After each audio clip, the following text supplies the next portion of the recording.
Friends, अगर आप ज़मीन खरीदने जा रहे हो तो सावधान हो जाइए। क्यों? क्योंकि बिल्कुल सही ज़मीन आपकी है, फिर भी आपको ज़रूरी नहीं उस ज़मीन पे कब्ज़ा मिल जाए या उस ज़मीन पर कोई विवाद ना हो। मेरे सामने एक मैटर आता है, बिल्कुल सही ज़मीन पर उसका कब्ज़ा भी नहीं मिलता है और कोर्ट ऊपर से विपक्षी को ही स्टे दे देता है कि कभी कोई भी कब्ज़ा इस पे ना करे। तो ऐसा आपके साथ ना हो, अभी मैं उसका आदेश भी दिखाऊँगा। सबसे पहले एक कानून के बारे में जान लीजिए। साथियों, ये कानून क्या कहता है कि एक क्रेता अपने विक्रेता से बेहतर स्वामित्व नहीं रख सकता। एक सह अंशधारी का अव्यक्त अंश विक्रय की विषय वस्तु हो सकता है, किंतु क्रेता को कब्जा, अब देखिए यहाँ पे बहुत ध्यान देते हैं ना, क्रेता को कब्जा तब तक नहीं दिया जा सकता, क्रेता जिसने जमीन खरीदी उसे कब्जा तब तक नहीं दिया जा सकता जब तक संपत्ति का विभाजन यानी कि 116 117 माप धारा 24 सीमांकन यानी कि धारा 24 करके या सौधर्यपूर्ण तरीके से आपसी समंजन से या न्यायालय द्वारा डिक्री से उसका समाधान न हो जाए तब तक।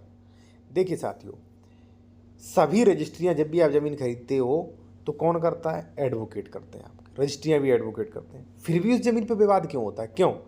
क्योंकि आपको जब आप ज़मीन खरीदने जा रहे हो, आप 10 लाख रुपए, 5 लाख रुपए, 1 करोड़ रुपए इन्वेस्टमेंट करने जा रहे हो, तो आपको स्पेशलिस्ट से एडवाइस लेनी चाहिए, ठीक है, कि इस ज़मीन पे क्या क्या है और पूरा वेरिफिकेशन करवाना चाहिए। अब मैं आपको एक चीज़ बता दूं, देखिए साथियों, अगर आपने बिल्कुल सही ज़मीन खरीदी, फिर भी आपको वहाँ पे कुछ सेक्शंस देखने चाहिए। 116 117 सेक्शन 24 है, ठीक है, धारा 143 है, ये चीज़ें आपको चेक करनी चाहिए।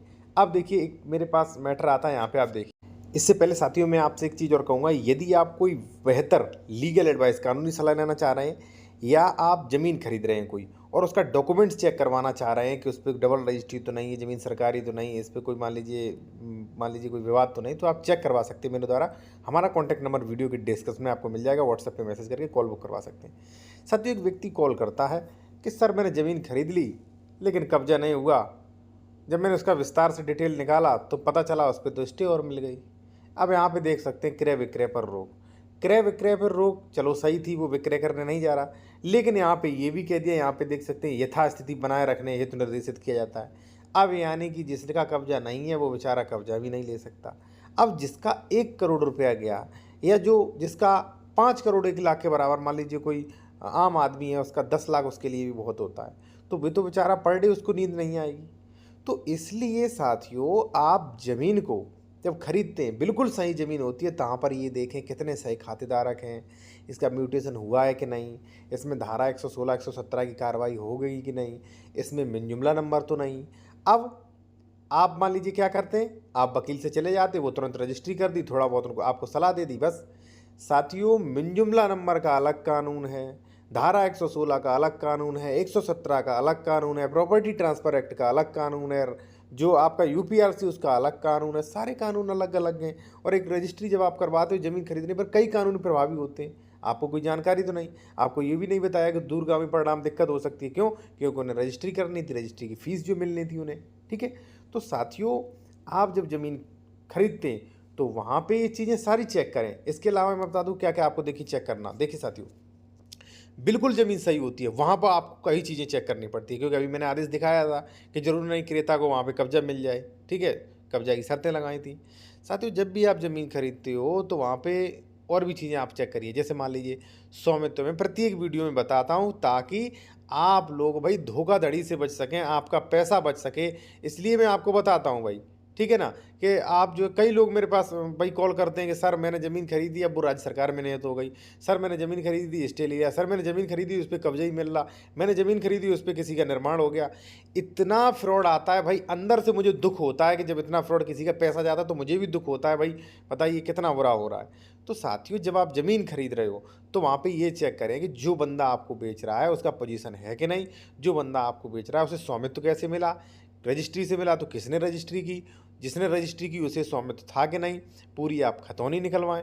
खतौनी में श्रेणी नंबर, खातेदार का वर्ग, फसली वर्ष, गाटा गाटा किस प्रकार का है, क्षेत्रफल, और उसका दाखिल खारिज आदेश तो नहीं हुआ, कोर्ट ने कोई आदेश तो नहीं दिया, ठीक है। फिर उसके बाद रजिस्ट्री पे आ जाइए, रजिस्ट्री वेरिफिकेशन के रजिस्ट्री ऑफिस में ये रजिस्ट्री बिल्कुल सही है कि नहीं, उसके बाद इसने डबल रजिस्ट्री तो नहीं की, अंश से अधिक विक्रय तो नहीं किया, ये सारी की सारी चीज़ें आप चेक करिए भाई, ठीक है। अगर आपको पैसा प्यारा है अपना तो ठीक है, आप एक नहीं 4 एडवोकेट से बात करिए। और एक चीज़ मैं आपको और बता दूं, यदि आप बेहतर कानूनी सलाह लेना चाह रहे हैं किसी भी सिविल मैटर पर या ज़मीन खरीद रहे हैं तो आप मेरे द्वारा भी ले सकते हैं, या मान लीजिए आप डॉक्यूमेंट चेक करवाना चाह रहे हैं ये ज़मीन खरीद रहा है सही है कि नहीं, तो मेरे द्वारा आप चेक करवा सकते हैं।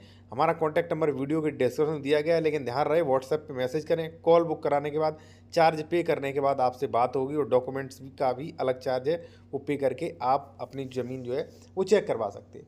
साथियों उससे होता क्या है, जैसे मान लीजिए आप 1 2 3 वकील से चेक करवाते हैं, या मान लीजिए खुद चेक करते हैं।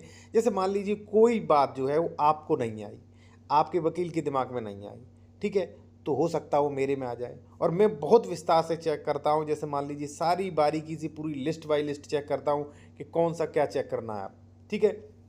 साथियों मेरा कहने का मतलब ये है कि ज़मीन खरीदें तो बहुत ही सावधानी से खरीदें।